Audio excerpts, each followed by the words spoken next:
Okay, here we are. We're back, and we are on the other side of ex-tropical cyclone Alfred in the southeast. Let's do a quick health check. Kate Bates, you all right? Yeah, pretty good. Mental health, maybe not after having the children at home. How'd you go? For a week. Yeah. Oh, look, I shouldn't be as reliant on the iPads and internet as it appears I am. But no, I think big weather events, everybody was a little freaked out. It was worse for some than others, but we pretty much live in a bunker, so we were okay. You do? You have a real fortress there. We do. Merckxy lost a frangipani, and look, I don't like the frangipani, so I wasn't too upset, but I did give him a pair of my pantyhose to reinforce it. Hang on, so can we just stick with the frangipani for now? Yeah. No, to be clear, to stake the frangipani, you use pantyhose to wrap it around. Yeah. Oh, Good this clarification. is a Can you talk now, Henk? Henk Vogels. Good clarification. No, I'm still waiting for a mate. Like, it didn't happen up our way. We got some rain. Yeah. It just swirled around Maroochydore, so it was kind of nice to just spend some time with my wife at home and chill out. It never really happened up there. Nice. But it just...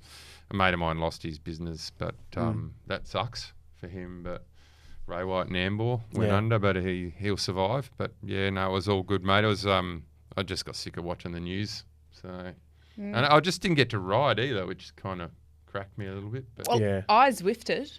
Good. Again, I did 2 Zwift sessions. Yep. You're on the way back. Don't call it a comeback. Well, my face was the literal colour of a beetroot. The journey back to fitness is ongoing. It's ongoing, and on top of the disaster reporting on the cyclone, it was either that or American politics. It was. So I'm kind of sick of hearing about Donald Trump. Can we just quickly though? Sorry, this isn't in the rundown, but can I? Okay, there's no tariffs on bikes. Not yet. Anyway, there might be after this because Trump never struck me as a cyclist. But apparently there is a race in his honour. He used to. He used to be the sponsor. So there was a massive race in South Carolina. It used to be Tour de Pont, which was, the paint. DuPont, the company, they make chemicals and everything else. But before that, it was Tour de Trump. He was Trump. He's the Trump empire, and he was the main sponsor. And he actually rocked up one day when he didn't have an orange face and a wig. Okay. And started the race one day. So I actually met Donald Trump once. So. Oh, he got on the bike and... No, not on the bike. He was... Here he is now. With special guest for today, Donald Trump, ladies and gentlemen. No, it's not him. Anyway, yeah. It was a great race. It was the biggest, most beautiful race. Yeah. That's like, talk about getting your finger in any No Chinese, pie. not China. Yeah. So you rode it. You rode next to... 93, 92 and 93, I think it was. Yeah, okay. Back. It was a really good race, actually. It was an amazing race, kind of. They do things properly over in the US in sporting events, as we all know. So it was good memories. I mean, it was just the name of the race, but yeah, there was lots. Was there a women's race? Don't think so. Oh no, no, you wouldn't think so. It doesn't strike me as the kind of fella who'd put his money into women's. But it would occur to him. Yeah. But if it was a swimsuit. Oh, yes. Trump, then he would get involved. A porn star edition. Oh. Yeah. Okay, we're going off. Anyway, look, off topic here. So much Unlike talk us. about weather. There has been a lot. I've spent most of the week doing emergency broadcasting, which was a protracted week for everyone, as you said, because that system just kept dancing with the coastline and then taking a step back and whatever it was. But anyway, we're all back here. I know you're not going to love it, but we're going to stay with weather. Okay, because when a Dane comes out and says it's too cold to ride, I feel like there might be something to talk about here. Yes. Because it was a little bit chilly for Jonas over at Paris-Nice. It was at Paris-Nice. So he lost the stage. He kept the leader's jersey. He got beaten by Almeida in the end. But the race was on again, off again, neutralised, jump in the team car, snowing at the end. He had a lot of complaints. He was very unhappy. He said, we shouldn't have even been racing in those conditions. You can't brake. It's so cold. It's just ridiculous. My view, I mean, look, we do need to discuss as a cycling community what safe conditions are and what aren't. But when it just comes to it being really cold, we've seen worse. Yeah. And I think this is the compromise of having so little body fat, because you cannot handle the cold. Yeah. So it is. right? Yeah. I mean, we're a blue-collar sport, right? And we want to see gladiators. And you don't pay, there's no bums on seats in cycling. People want to watch it on TV and get on the side of the road, and probably wasn't a huge amount of crowd there, but they want to see the epic days in the Giro of, Andy Hempston riding up the Gavia in the snow are things that live forever. And I've done Paris-Nice in the snow where we had to go and sit behind the cars just to get the heat off the engine when it's 0 degrees, and there is black ice. So I get the safety with the ice on the road, but being cold, harden up. Yeah, I think if it's safety, you're right. Like you can't put them in danger, but when it's just that some riders who have no body fat, no ability to keep themselves warm, are cold.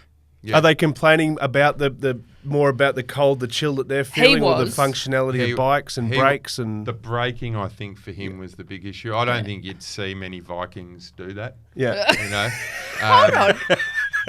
And he is now. He is a Viking. Come on in. Yeah, he is a Viking, and he's a tough bugger, that's for sure. And I think the issue for those guys is when you're trying to brake, you've got no dexterity whatsoever in your finger. You almost have to use like a body part, so like the side of your hand, because that doesn't work. Like the finger moving doesn't work. Those things they've shut down. They've gone to your heart and lungs and everything else to keep the body temperature going. They don't worry about your extremities. So, but I just swinging back to that. Like people want to see them racing in that, but black ice, no, that shit is dangerous. You hit a piece of black ice, which is you can't see it. So it's where it's like a shadow from a tree and it's 0 degrees, no matter how good a bike handler are, you're going straight on your ass. So same applies on a snowboard. Can confirm. Yeah, when you're an inexperienced and unqualified snowboarder. But I'm interested in this because it's talking about we literally can't feel our brakes, like you say. The body's on auxiliary power because it's so bloody cold. The other thing is logistically, because there's always mass confusion. When we've got a suspension, let's pause it up because the weather's bad. And now we're racing again. Does everyone know? Don't think they do. Doesn't matter. We're going. So is that the next question about how do we handle these pauses? These guys who are sitting in team cars waiting for the race to start should not be sitting in team cars. They need to be like, okay, we're doing a race. We're contracted riders in the biggest stage race at the start of the year. Yes, okay. Let's talk about it, but you don't go and sit in your team car and go, oh, I missed the start. What? You're already gone? Like you need to be. Yeah.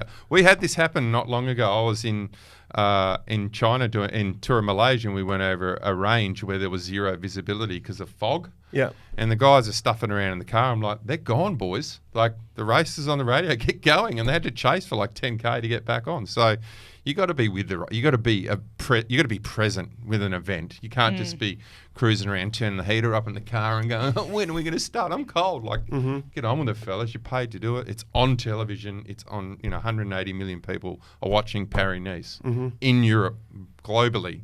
So they want to see what's going on. So, gladiators. It's interesting because if you think about the difference between the men and the women in this field, I mean, the women aren't at Paris-Nice, but more generally at this time of year, like depending on where a woman is in her cycle, depends on her body temperature. It can vary really wildly. Yeah. So a female's heat or cold tolerance can be different week to week. But for men, it is a little bit different, and you are able to train more for heat, or for cold and for that kind of tolerance. So I think I'd probably be more affected if a female came out and said, it's too cold. It's too cold. Yeah. But feeling it, yeah. Bit of an unscientific viewpoint there. It's just interesting though, because it changes, I guess, the communication you'd have from a team point of view with a rider who was feeling it. Like I'd love to go fly on the wall for one of those chats where it's just like I'm too cold, I can't ride. But what are you saying to you the get off? Rider? Like if you can't continue, you think it's not safe. You just got to get out of the race. And I understand that. That's you're well within your rights to do it as a professional cyclist. Don't put yourself at any kind of risk. But this sport that we're in is, relies on days like this. But there's really not that many days in the year where this will happen. A couple of days in Belgium, a couple of days in France in February, March, and by mid-April, it's like, we're worried about the heat. It switches, straight away back into hot weather. But also, like, some riders are better in heat, some riders are better in cold, some riders are terrible in rain. I've rode with athletes who were really bad in spring because they got really bad allergies, and no matter how much Clarentine they took, they couldn't keep on top of it. You know, and so May, I was useless. You'd have no chance though. It'd just be a constant. Constant. I think in the Giro, when you ride around, you see the white balls of fluff. It's visible. Yeah, like it's very pretty. It's literally visible in your face. You're like, I'm going to die out here. It's that bad. Like, you know, taking huge amounts of bloody antihistamines to get through the day is like shocking. Yeah. But, you know, I mean, they pay him to try and win the Tour de France. So if it's too cold, then figure out another way to get fit for the tour. Like, it doesn't mean the whole race has to be cancelled. You have to adapt to the conditions. And if you want to be good in February and March, you have to be ready for it. Mm-hmm. Like, you've got to, in the winter, you've got to train through the winter months for this. So, yeah, I mean... That's the sport we're in. You race outside for hours and hours and hours, and you can't stop the race because it's cold. Well, I do remember the first time I did Tour of Flanders, and it was raining. I was riding in a Belgian team, and they have all these different creams, right, and oils you put on for different conditions. You didn't put it in the wrong There's place. a heat one. No, I didn't. And chocolate sauce. I didn't. Right? I didn't confuse it with chamois cream. No, but there was one cream that I didn't understand at the time. But you put on when it was freezing cold, but never when it was raining. Because when the water hit it, it like burned. Like it's got capsicum. Yeah, right. And I didn't realise that. So I put it on because it was really cold. Oh, no. And then it rained and I couldn't think about anything, but I felt like my legs were literally about to explode off my body. And the Dutch and Belgian girls thought it was hilarious. They were like, you didn't use that one, did you? I was like, yes, I did. Yeah, there's like levels of that cream out there, right? Yeah, but and so it's also experience. Yeah. You know, and also they taught me if it's ever going to rain and it's cold, you never wear leg warmers because then they just get the cold water and they sit on your body and they make you more cold. You know, whereas the chick from Sydney, I was like, good Lord, it's 5 degrees. I'm putting everything on. No, that doesn't work like that. So... You know, I love think Belgium. I just love experience. this time of year. I really do. I love this time of the year. The classics, everyone's fully into it. You know, Het Nieuwsblad, Kern, Brussels, Kern. Yeah. Now we've got stories about Jonas the Viking being too cold. You know, this is like spring classics, man. I love it. I really love this time of year. It's amazing. What do his competitors think? If Jonas is putting his hand up saying it's too cold, I don't want to race, are they sort of licking their lips saying Jonas has gone soft on us this year? No, because they probably just went to him because he's one of the biggest riders in the world. Yeah. They're all saying the same shit. Yeah. I would think so. Yeah. I'm out of here. But like they've got Jonas and they only use his quote, right? Yeah. You know, his whole team's like, yeah, for sure, except like 3 Dutch guys are like, what are you talking about? Yeah, it's hot. If anything, hot. I have Kate's cream on. You know. I don't think we even sell it in Australia, that cream. The knee ones sell it. Sixtus, they do that. Oh, do they? You know the stuff they put in like bear spray, capsicum? Yeah. That's what you rub on your legs for bike races. It's pretty much pepper spray. Yeah. It's actually got capsicum in it. Yeah. Like the pepper spray. I remember junior football when we thought we were so tough and everyone would use liniment, of course, for your hammies and whatnot. And then one day, the ill-fated decision said, wouldn't it be interesting to take a big glob of deep heat, I'm going to name drop the product. Yeah. Thank you for coming on board. And rubbing it on our... Okay. Yeah, this is... Our piddlies and our snookers. I can't believe we haven't heard from Merckxy yet. And... like, honestly, the initial Gorgons. thing was like, Dress was, yeah, come on, high five, yeah, ooh, haha, this is going to be great. Oh, wow. Ha. And then we got onto the field and it started to really kick in. So there's like all these players playing a game, then there's 4 or 5 players running around just going like, oh, God. Just pulling your pants away from the nether region. Yeah. Wasn't the best decision we ever made. Ding dong. Lord. Anyway, it was a prickly afternoon for Pog, who found himself in a ditch and I think took on quite a few thorns. But then managed to get off and shake it off and terminate once again, basically. Yeah, Strade Bianchie. Now, that was a highlight of the cycling. Yeah. That was on there and, you know, gave us the ability to watch it. What a legend he is. That was such a good ride. My favourite part, though, in the post-race interview, somebody said, you're the first world champion to win Strade Bianche in the rainbow jersey. And he said, no, I'm not. No, I'm not. He said, if I remember correctly, Lotte Kopecky won in the rainbows last year. Love it. Nicely done. Put him in his place. So, Yeah, good. firstly, he gets a gold star for that. But also, you never see him lacking composure. And there was a brilliant photo of him coming out of the ditch where his sunnies were crooked. One of his nicks, just one side was all rolled up, and his arms were all askew. Yeah. And he looked like a parody of himself climbing out of the ditch. And it was just really quite amusing, actually. Like, he's human. You forget that he's human. Yeah. Yeah. Did you? I heard today that he said that he did the entire last 50 kilometres with a heap of thorns in his shorts. So, it's bringing in the theme of deep heat, on the nutsack. Yeah. Yes.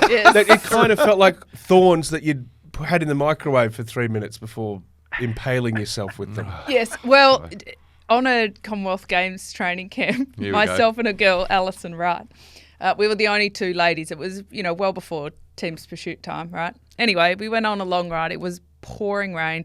Ian Merckxy was the coach behind us on the motorbike. We were both terrified of him, terrified, right? Anyway, we both really needed to go to the toilet, and he was like, you've got 20 seconds. So we jump off the bikes, run in, go to the bathroom, no. Stinging nettle. Oh, no. I knew where the story was and going. legs. Oh. You're kidding. And that's torture. it was absolutely the worst. So you rode on? Oh, of course. With the nettles? Yeah, and I didn't, we weren't going to tell the coach we were terrified of that we had welts on our butt. But Did you have any deep heat?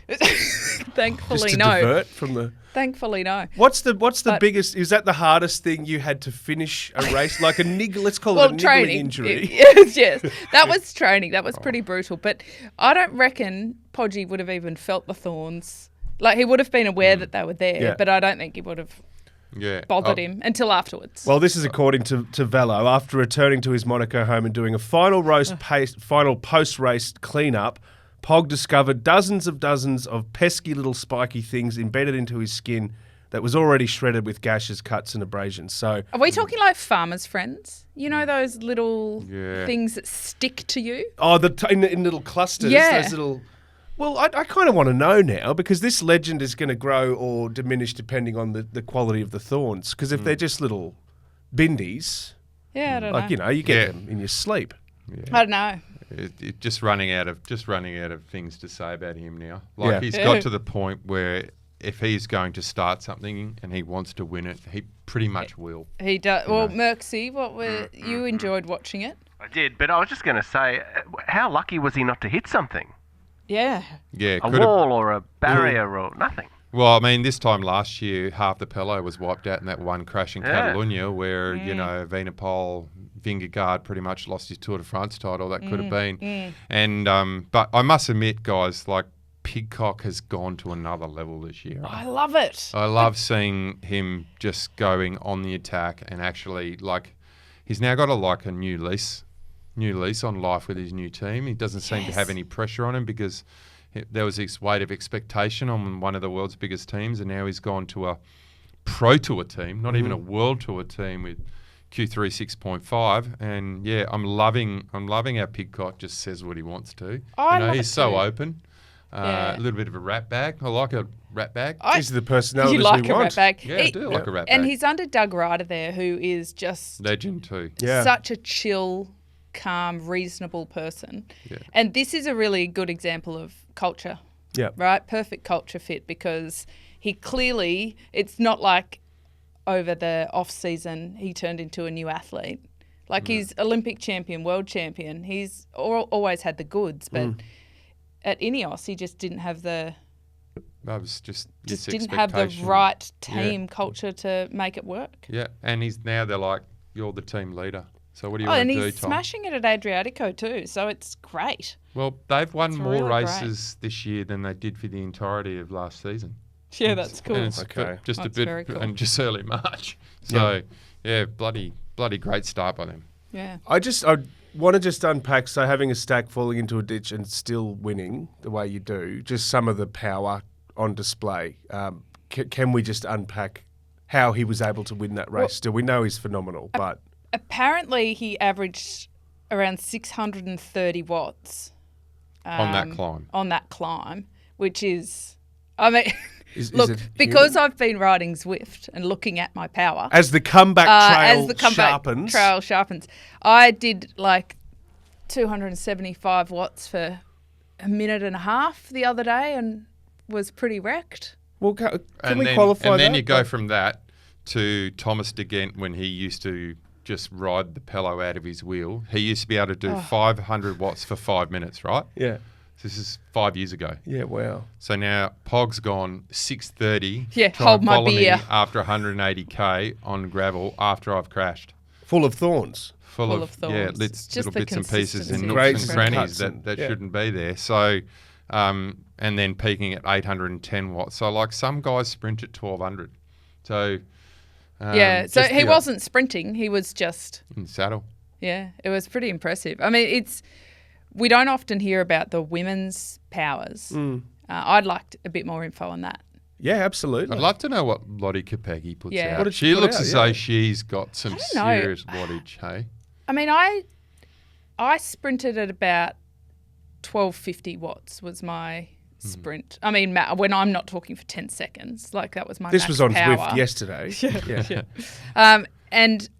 But I was a bit taller and heavier than your Kopeckis, but they would be sprinting, especially Kopecky, right up there with what a lot of the guys are doing. So I want to see more of the women's powers. Like we talk about the men's because Let's they're find these out. giant numbers, Let's- but I'd love to there's do- my yeah, mission. yeah. Note. Let's definitely find out. What do you reckon, Merckxy? Well, what I do know is that apparently Jonas has shortened his cranks, like Pog has. Oh, no. Yeah. I can't believe he's done that. He has. Every single man his dogs now is going to want to order 155 millimeter Yeah. cranks. So Shram and Shimano are like, why did you do that? We have to throw all our cranks out now because you put 155s on and you're spinning around like a 12-year-old on a velodrome. You know what I mean? I don't get it. I really don't get it. I mean, you're losing torque, right? You're losing power by doing that. And maybe it's just an early season thing. I would really like to see the research behind that thinking because that has changed so dramatically. Crank length, like from our days, 175s to 175s, 172s. and then on the track they were starting to use the 180s when you got into bigger gears, and gears have only gotten bigger. So to go down to 155s, are they? That's 155 cranks. I think that's what's just- on our 10-year-old's bike. But the thing is, you're never going to, you Serious. won't be able to find out the research on that until you get someone like a full biomechanist to run this through you because they won't want that information coming out to the public. Yeah, well, Why? I'll run some numbers. I've got, yeah. I'll take a look at I've got two research projects, the ladies' data and the cranks. I was going to say, like the research department in Overdrive. I'll get my brother on. He's actually a bike fitter. So Yeah, Leon. get him onto it. Please. I'll ask him. I've just punted that to you. Uncover a couple Got of a state job. Yeah, secrets you've heard it if we here can. first. Factors with 155 centimetre cranks next year. Is that right? Not Yeah. Too centimetres. early. Not centimetres. Not centimetres. Jeepers. Oh, boy. Well- I really hope that doesn't come to fruition. I get it for triathletes because they need that hip because they're in that whole position where they don't want it, to be pushed right up against the hip. But not for this. Not for this. Okay, all right. Well, let's talk about the women's race because a little bit more Demi Nation. We're basically let's just go from talking about Pog to talking about Demi Vollering, and that'll be the show pretty much. 'Cause that's kind of how things go. I mean, Vollering won again. It was brilliant to see her win, and in a new team, FTJ. But what really, really impressed me actually was Anna van der Breggen, who has been sitting in the team car for a couple of years, watching, certainly not getting in the Ks or the race Ks, and to be able to stick with her until that final kilometre is bloody impressive. She used to be the GOAT, right? I mean, she used to be the GOAT, but that just, I think, is a real example of when you've naturally got it. Because if you can be the GOAT, but then retire and sit in the team car for years and then jump straight back out into coming second at Strade Bianche, like, that's God-given talent. Yes, Sure Well, she work must have- ethic and hard work, but that's just Yeah, I mean, she natural, must have right? kept fit while she was in the team. Was it 2 years she retired or Yeah. 3? 3. I think it is 3. Yeah. I think it's 3. So- but do you think she's come back in because women's salaries have gone right back up, or do you that's do you go- think that she's can't seen what hurt. Demi Vollering's getting offered and gone, or she just misses it? No, I reckon it's probably not about the money. Can't hurt though. But I'm going to put a conspiracy theory Here out we go. there. Oh, here we go. No evidence at all. I want to front foot that. Oh, so it's like the Joe Rogan podcast. It is. Welcome. He's popular. Why can't we do that? Yeah, right. I Brought to you by the reckon. Tour de Joe Truck. who? Yeah. I reckon, given that it's no secret that Demi and SD Works aren't besties, I reckon that Van der Breggen's sat in the car behind Demi. She knows her pretty well, and she's gone, you know what? I reckon I'm better. They've got a women's Tour de France now. There's all these things that weren't around when I was the GOAT. I reckon there's more there. Well, Okay. Well, That's- you can't just, like, for me, physically, you ask yourself questions, she's probably gone, no probs. You have to, like, I always say, if the computer's broken, the engine's not working. So she's obviously gone, I'm just not done. Like, Yeah. I reckon I've got things that I can do, but also hearing that possibly Demi's on, €1 million or whatever the contract is, and we don't know, but that's probably Yeah, also you reckon piqued it's the money. interest. I reckon it's kind of spite. No. This is like Housewives of the Netherlands. The unfinished business narrative. Does it set up this year's rivalry? So is it Vollering, Yeah. Van der Van der Breggen for the Breggen? tour. Is that Yeah. now the battle of the Are you bees? keen Yes. on that? Bet you're keen on that already, Kate. Yep. Hey, So I what's am. Lotta That doing? show Just down. going, what am I now? Oh, she's no, having no, a giggle. No, she's Chopped liver. No, No. because she's She's having a laugh. she's not the same kind of rider as Van der Breggen. Yeah. So they will really complement each other. And dare I say, the relationship between those pair is stronger than it was between Kopecky and Vollering. And Vollering. So, Because that's important. Because they had such a strong relationship. yeah. yeah. Yep. Okay, excellent. So, fantastic. Let's go back to Podge, because I just think that's what we need to do, because there's a lot to talk about. So, Paris-Roubaix, he's training. He's going on socials. He's teasing us. What do we think? What does it all mean? I think he desperately wants to do Paris-Roubaix, but his team have very publicly almost said, like, eek. Do they... Like, it's very risky. Yeah, but does he just get his way? Like, especially when he's Nah. telling everyone, all these Nah. millions of followers, and he Nah. just wants to do it? No. I reckon there's something in his He's contract. he's paid too much I reckon. for him to be To able not to do just it? say I reckon he's paid too much for him to be able to say, no, I want to do it, and throw his toys out of the pram. Doesn't work like that. Okay, and them to say, oh, okay, all right, well, you Yeah. go do it because No, you're you. I reckon Do you reckon he's just like fishing? You reckon he's just fishing for like drama? yeah, he's putting pressure on them, but it would be an agreement with the team that you can't do Paris-Roubaix if the big aim that year is the Tour or Giro. Like I'm going to throw one out here. I don't reckon he'll win it if What? he starts it. Roubaix. He won't win it. I if don't reckon if he will does it. either. No, he won't. I reckon he'll go well, reckon but- Van der Poel will literally rip him a new one. Yeah, okay. Well, you're the Aussie expert in here, the toughest man that's ever ridden Roubaix, according to Aussie fans. That's Look, I very- agree with it. Very nice of you. That's Kate. there's that iconic photo without a helmet Yeah. in the mud. Who needs a bloody Oh, helmet? it's a bloody Yeah. ripper. It's absolutely ridiculous that I rode that with that helmet. I But know, anyway, oh. we are going back nearly So it's 30 like- years. Always wear helmets. You know when Uh, when there was still horse and carts and stuff. Yeah. But it is the sulky. like it's But one the thing for gladiatorial, yeah. it is. It's Yeah. one thing for Podgy to win Flanders. Yep. It's one thing for him to be able to survive on some cobbles. Oh, he will survive. There's no doubt but it's whatsoever. different, isn't it? The risk is like 60-40. You are going to crash, Mm. and he's not the biggest fella. So if he goes down, and he's already crashed once, they would have been absolutely freaking out in his team car. Yeah. Oh, Strade Bianche when he went Thornbush. over the edge. Yeah, oh yeah. my God, they would have been like, Yeah. oh, Please no. our whole sponsorship revolves around this guy in July. Yeah. Like Okay. the 7 million a year he's making and the 55 million a year is all based on the Tour de France and him winning it. I mean, to be So- really clear in your contracts, standard is an extreme sport clause. So in the off season, we used to call it a dickhead clause. Ours.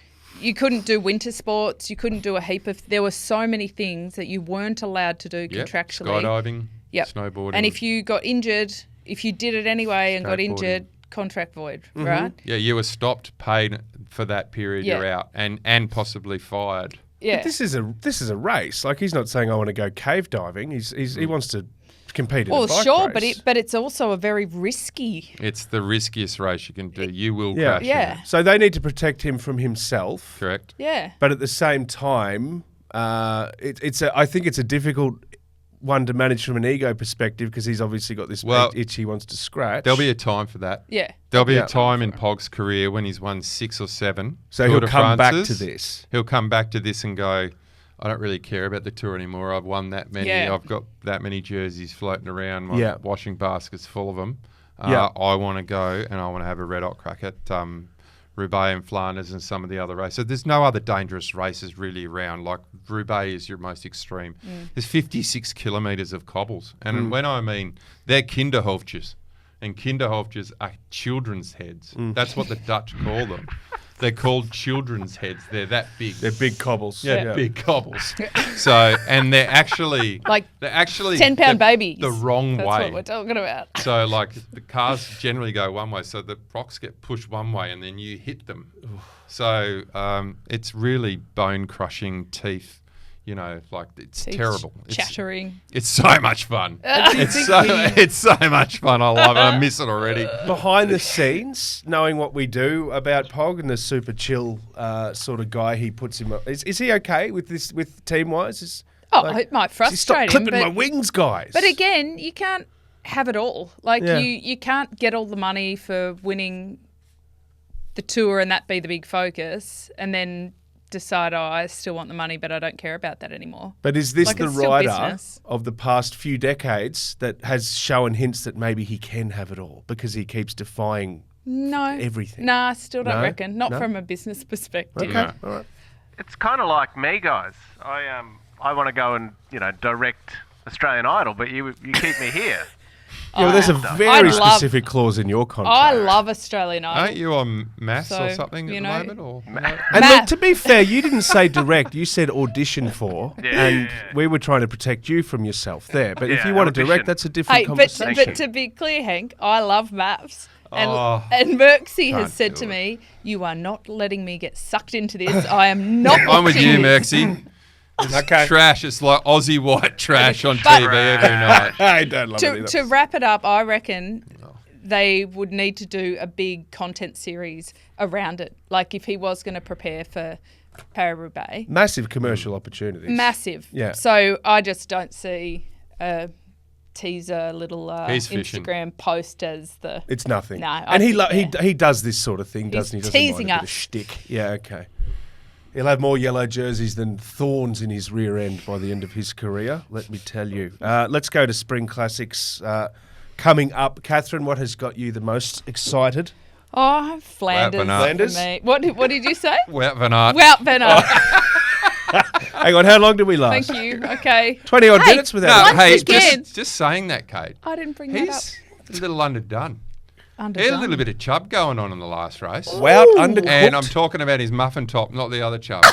All right. So he actually looked a bit big. I wonder if he does the DP thing. He didn't look super fit. Like he looked good still, but he must be trying to time it right because he didn't look overly. Yes, it's a strong. good observation, because I do think it's very, very difficult to maintain that super lean, super fit, excellent form over extended periods of time. He's had some really tough crashes and, a few setbacks along the way. And so I don't know that we need to look into that too much necessarily.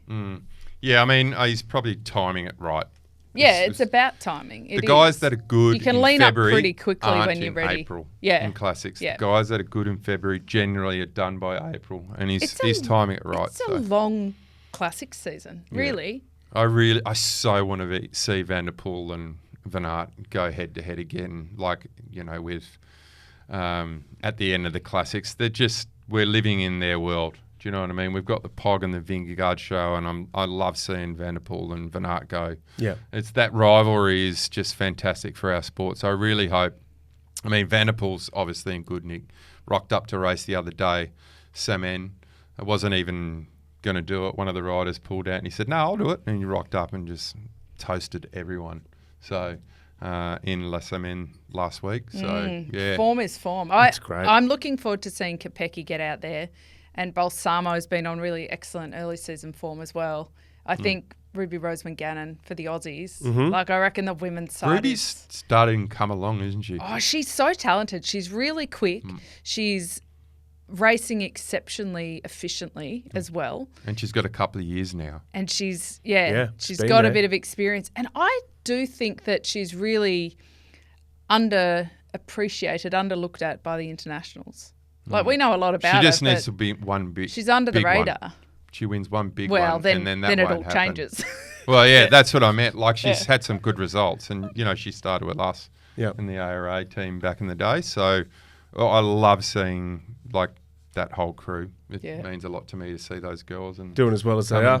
Coming through. But it is a reminder to everybody who's used to watching late night cycling in Australia that the women's racing, when it is on before the men's, is often peak hour, like just after prime time. Great. So you've got to remember to turn it on. Yeah. Because for Strade Bianche, we turned it on at the very end because, hadn't considered even daylight savings, and you're used to watching stuff really late at night. So people have got to make sure they check their program.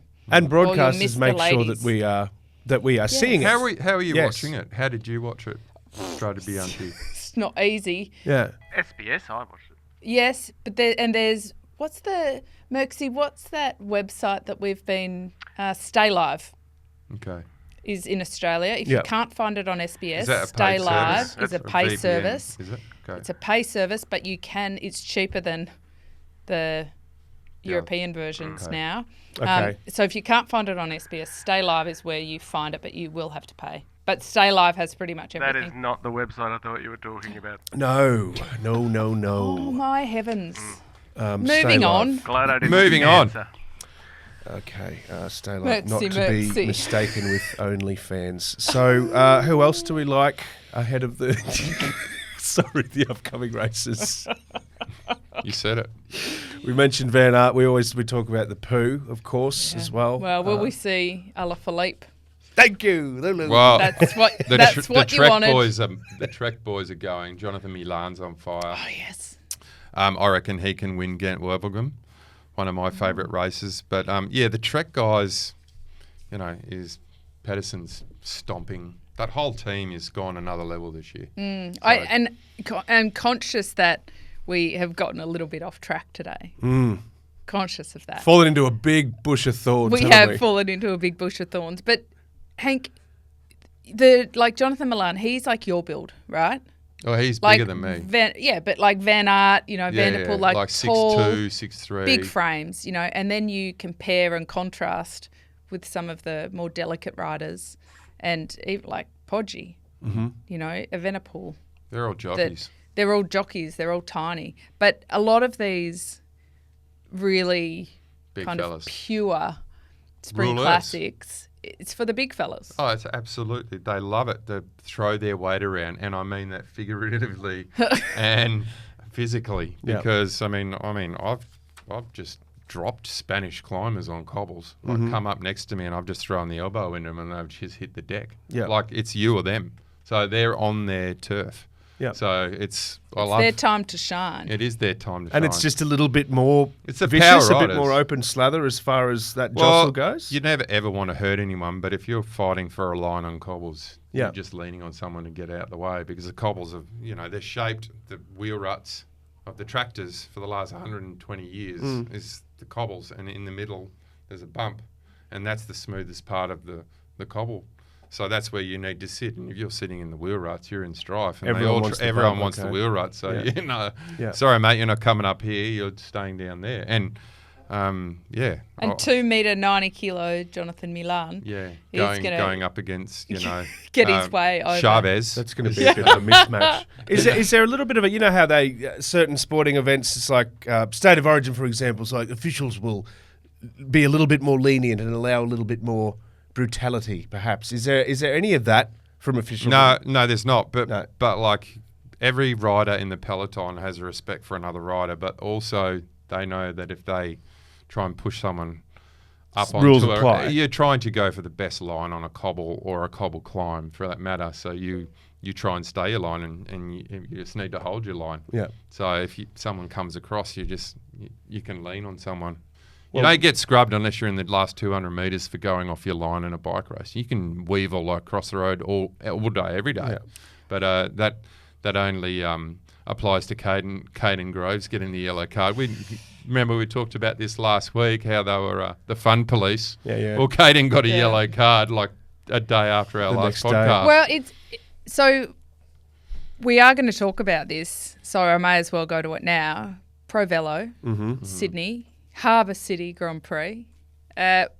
In one of the rounds in Cronulla, Alli Anderson rode beautifully, but I noticed in her sprint that she drifted all the way over toward the barrier. I call that a professional move, Kate. The professional move. Oh, look, she didn't get scrubbed for it and she didn't need to, but I did watch it and think if that was a giant bunch of 30, she might be in a little bit of strife. Do you know the difference between her getting rubbed and not getting rubbed? Is because she went in a straight line to the fence. So if she had gone off her direction, so in the direction she was going, she went on an angle.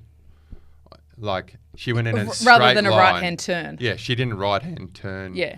The other rider who was, I can't remember her name now. She runs It was second. Talia Appleton. Talia Appleton, that's right. If she'd have just turned right to impede her direction, she didn't. She just went on a straight line to the fence. That's the only thing that saved her. So... Well, yeah, I just noticed, I thought our Aussie commissaires can be quite tight. It was touch and go. It was touch and go, but it was a good round, but I had to have a little giggle because I'm from Sydney. One of the races was at Pheasants Wood. Oh, yeah. And Merckxy said, babe, where's Pheasants Wood? Yeah. I said, I've got no bloody idea. Not in the heart of the CBD, darling. Let me tell you, it's 175 kilometres out of Sydney. It's in Marulan. So remember when Matt came on and he said, we want to have it close to cities. Matt Wilson, yeah. Matt Wilson, sorry. As in the same country as the city. Yeah. Like they couldn't get the permits. Really? Really? Well, look, it's Sydney, New South Wales. It's closer to Canberra. It is. And anybody who has done the road trip from Canberra to Sydney knows Marulan. It's got a really good service centre. Yeah, great. Yeah. I actually got Hungry Jacks there. Yeah. What did last you get? week, Hungry Jacks. Oh, see, there you go. I'm not wrong. Got something for everyone at Marulan. Can't you tell? But is there a harbour there? Is it? There is no harbour in Marulan. Right. Can confirm that, but. It's been great racing, but they are coming up with some challenges from police to even get on open roads. I mean, Cronulla, they did have to close the roads. Eastern Creek closed circuit. Pheasant Wood closed. Am I saying that right? Circuit. I keep going to say Pheasant's Nest. I really haven't heard of this place. Also a closed circuit. I want to ask Henk something. Go, mate. Henk, do you like bike racing on motor racing tracks? I think it's good racing. I don't think it's good for the. I don't think it's good as far as getting the public to bike racing. I think, like if you do watch, the sweeping turns and everything else like that, I think it's good. But you want to take the race to the people. Unfortunately, that didn't happen in Sydney, which was one of the draw cars. I'm sure Matt's really disappointed that didn't happen. The circuit in Adelaide in first round was excellent, and also Cronulla was excellent. And I think Southport's going to be excellent as well when they come up here. Yeah. It's going to be really good. It's a real shame that they couldn't get the Sydney Harbour GP happening. And I mean, when I mean that, I mean in Sydney Harbour. I really hope that they change next year, because that'll be like the blue ribbon event. So. And they would have been banking on it this year. So was this whole Pheasantwood? Was it we got to find somewhere because we can't get the permits? We're going to have to go to a circuit. Surely they're going to be their first choice to race somewhere like that. But as an alternative, having to go 170 k's away, I don't think the organisers are sitting there going, yes. It sucks for ProVelo. But I think the racing was really good, and I think that they did really well. Yeah, the race was good. But yeah, like I said, that hurts them a little bit in that respect. But they're having a crack, and that's all they can do. You know, like if the New South Wales Roads Department, they're assholes for not being able to shut the race for 2 hours. Not letting them have and how much are they going to take out of this moving forward as well, as far as having these arrangements and these conversations well and truly in place? And I think the city, you got to get on board. Yeah, you have to. They've got to meet them somewhere with this sort of stuff. I'm sure there's got to be some kind of politician in New South Wales that supports community events for 2.5 hours on a Saturday afternoon or Saturday evening. Like, they've got to get behind these events. Yeah. Nobody has been able to match what Phil Bates did with the Commonwealth Bank Classic, getting New South Wales and Sydney roads properly closed for events. But that's 80s and 90s, and that's right? But even since then, the government has just never come to the party. But in saying that, except for Wollongong, look at what they did for Wollongong, right? So they can do it, and that was amazing. That was tremendous. Got to get those people involved. Well, I think that's like Destination New South Wales. That's tourism who made that happen. Yeah. And that was brilliant. And they've done some great things, even bringing South by Southwest to Sydney. Like, they're on it as a tourism body. So we need to get in there. That's who we need to talk to. Oh, well, that's who Matt Wilson needs to talk to. Yeah. I'm not adding more to my list. I've already got some research projects. We'll get them both in. We'll get them both in. But Joel, did you see that Sydney had that motor racing thing inside the stadium on the weekend? Yeah. No one went. No one goes. Yeah, I know. Because it's not... Why is that? That's because everyone's glued to their phones. Sydney people don't go to stuff. It's kind of sad. Yeah. No, Sydney people do. I just think there's... Well, not like Melbourne and they're not Melbourne. They don't. And they're not Brisbane if it's at the Gabba or at Lang Park. But they don't fill seats in the same way. These exhibition games, like, because you see big exhibition ticket games, like the Premier League, for example, when they bring a couple of teams over and they play at the MCG and pretty much fill it up. But they go to Sydney, which is a heartland, and they don't. They get a half full sort of thing. So motorsport in a stadium is unorthodox and is probably a bit like, oh, well... $6 million it cost to put that on. We tried to watch it on telly, and I tell you, I far preferred watching ProVelo than I did. Luke went back to the window to stare at the jacaranda because it was like, it's way more entertaining. Can we just talk about Keely Bennett quickly, because we were chatting the other week about celebrations and the regulatory impacts around celebrating. So there's that. There's putting your arms out and doing the old eagle, look at, here I come, which I'm like, I kind of like. But then there's doing that a lap early. And that's when you need to maybe protect a rider from themselves, to use that sort of thread again. Yes. Keely went early on the celebration. She rides for Meridian Blue, presented by 99 Bikes. She's super talented. Great team too. Like, they're a really wonderful team of young athletes, really well supported. She got a little bit excited, but she's up and coming. She's an exciting rider. You only do it once. You only make that fudge up once. But again, you're on a bloody car circuit. You're not on your street circuit with a clearly defined finish line. You're on a car circuit. Do they have someone with the flag saying last lap, like a Grand Prix? Like motorsport, if you're going to turn into... you got the bell. You got the bell. Well, maybe she didn't hear the bell. She might have had her AirPods in.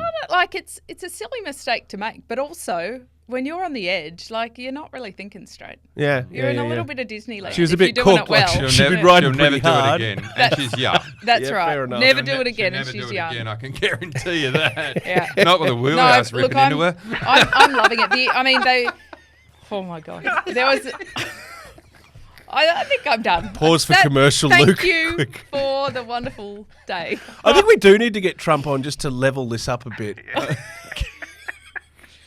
It's we started the show talking about Cyclone Alfred. We can kind of finish it that way because thankfully Grafton to Inverell looks like it can go ahead. It's happening. But there was some question marks around that. What What's happened?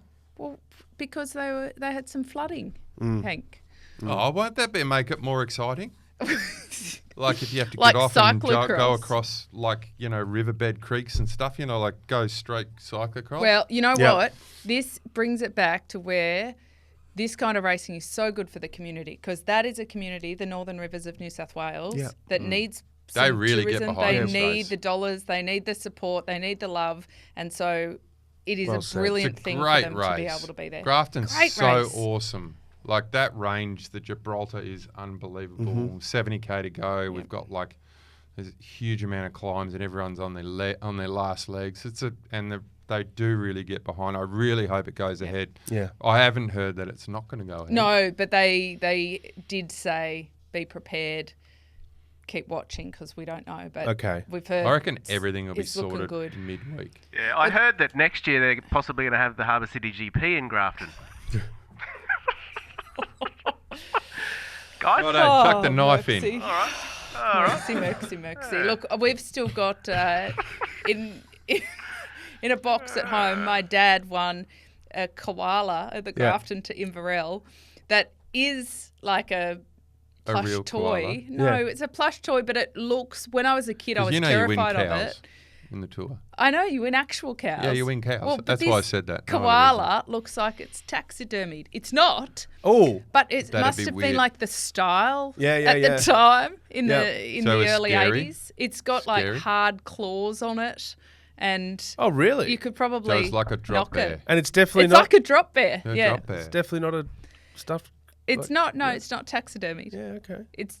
You should It looks ch- pretty you should stuffed tell to them. me, really but it's well not. You should realised just change that replica story and koala. just Yeah. make it to I've got a real taxidermy. Anyway, God, this has been quite a show. God, shout out God to all the love Grafton koalas, to Inverell. In the high trees over the past week, I saw a number of shots of koalas clinging on for dear life. And so, swimming gee down a whiz. river, I saw one. I saw one. Did you see the fire ants? Just quick sort of Alfred wrap up. Did you see the fire ant rafts?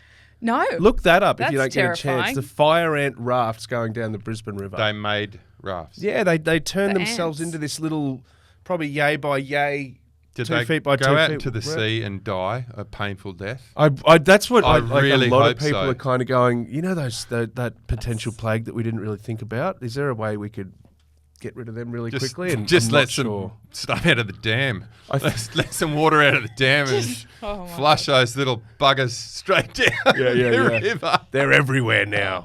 It's been a week. So coming up, Katherine, what's got you pumped? I'm looking forward to the Grafton to Inverell. And then I'm Inverell? looking forward to Brisbane Cycling Festival, where they're up here. And then track nats, and I love that time of year. You're doing that, aren't you, with McGrory? I am doing Track track nats? nats, yes. Yeah, nice. I believe McStory is coming. Although every time we see social media, he's somewhere different. Yep.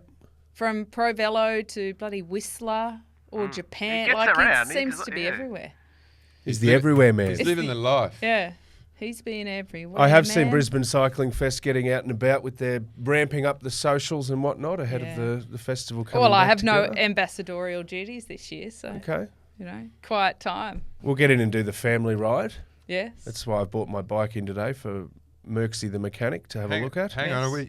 are we making a pact again, are we? I know. Yeah, we'll do it. Oh, Let's- you didn't let's turn sign up now. last time. I know. So Yeah. enough from you, Vogels. We'll be on our factors. It'll be great. On our 1,000k race this year. Factor that in. Well, like, share, subscribe. Tell everyone you know, Katherine. It's Everyone. mostly factual and barely digestible, or is it the other way round? Barely Today's, factual. today's, I don't think we have the description yet. We'll write a good one for you. Yep. Thank you, Hank. Come back, No, please. thank you. Glad you got through everything all right. No, absolutely. The fake cyclone. Bit of Up heavy our way. rain. Hey, Hank, Yes. how do you think you went today? How did I go? Yeah. Oh, I'm going good. Yeah, good. Okay. Going good. I'm just Killing it. standard me. Very good, mate. Yeah. Good job. Why change? It's on fire. Yeah. I think it's been amazing. Goodbye. Let us know what you think in the comments. See you next time. Actually, no. How do you reckon you went, Merckxy? Really well. Really well, yeah. That's good. Did well. Oh. That's good. Hey, And chef's by the way, kiss all last round. week rated really well. Yeah, well, it was a good one. Good one. Hey, it's the Wheelhouse Cycling Podcast, and you know what? You won't hear it like this anywhere else. So get on board. One Love of to a have you along. kind. Truest thing you've said all day. Yeah. One of But a that is kind. saying something. All right. Bye. Bye, guys. Hi to everyone at Pheasant Wood. Yes.